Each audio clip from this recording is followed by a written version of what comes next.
This young man has asked me for some information about myself. He'd never heard of Banjo Paterson. Oh, I must apologise, that's who I am, Andrew Barton Paterson. So I'm telling this young man that he'd never heard of me, and please explain in a couple of minutes who I am and what I do. That's a big ask. I was a solicitor, I was a poet, I believe a mere versifier really. Henry Lawson, I believe, was the real poet. But I was also a farmer, well, I attempted to be a farmer, a war correspondent, an editor, a writer, numerous things I suppose, but most people seem to know me from a few lines of a poem. There was movement at the station, for the word had passed around that the colt's mould regret had got away and had joined the wild bush horses. He was worth £1,000, and all the cracks had gathered to the fray.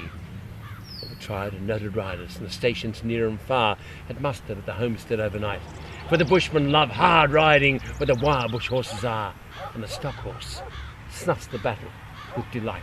There was Harrison, who made his pile when Pardon won the cup, the old man with his hair as white as snow, and few could ride beside him when his blood was fairly up. He would go wherever horse and man could go.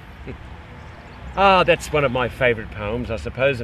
Waltz Matilda was based on a tune played by Christina McPherson, a tune based, I believe, on the Craigielia March, and I penned some words to it and came up with what I thought was a little jingle, but Australians seem to have taken it to their hearts.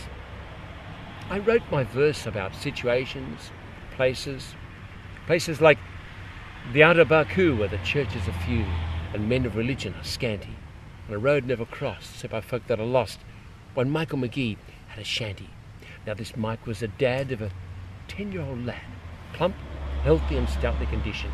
He was strong as a best, but poor Mike had no rest, for the youngster had never been christened, and his wife used to cry, "If the darling should die, St. Peter would not recognise him."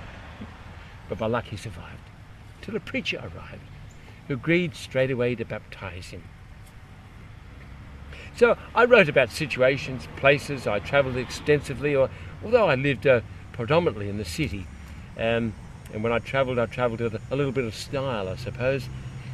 I took some risks with some of the things I wrote. I remember lampooning a few of the social elite, and it got me into quite a bit of trouble. Let's see, I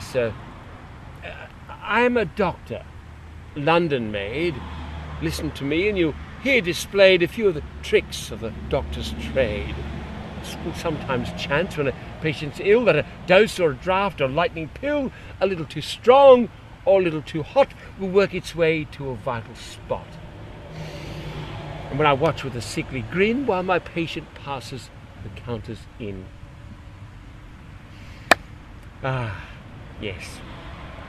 Doctors, barristers, ministers.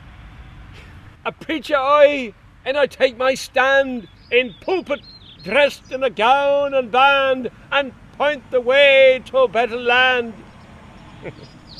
Oh dear. I made a few enemies after those little tirades, if you like. But look, basically I was out to write stories about real Australians and real people in a real country, and a fascinating country, both city and country, but I preferred to live in the country. Banjo Paterson, I suppose that's what they call me. I wonder how they'll remember me.